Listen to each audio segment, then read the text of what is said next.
ଆକାରରେ ମାଛକୁ ଦେଖ ତା ସାଙ୍ଗସାଥି ବହୁତ ଥିଲେ ସବୁ ମରିଗଲେ ଆଉ ଏକୁଟିଆ ଚଲେଇଛି ଆଉ ଦାନା ପଡ଼ିଗଲା ଏଇନା ଖାଇବ।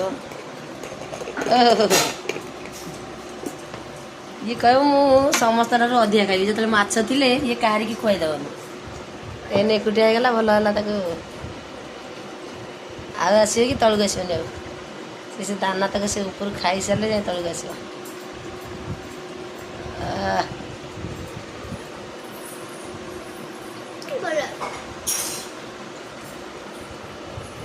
ମୁଁ ଡାକିବି ଆସିବି ଏଠି ଆଇଲୁ ସେ ଖାଉଛି ଆସିବି ଖା ଖାଇଯା ଖାଇସାରିଲା ଆସିବି ବଢ଼ିଆ ଲାଗେ ଦେଖିବାକୁ। ଦେଖ ଦେଖ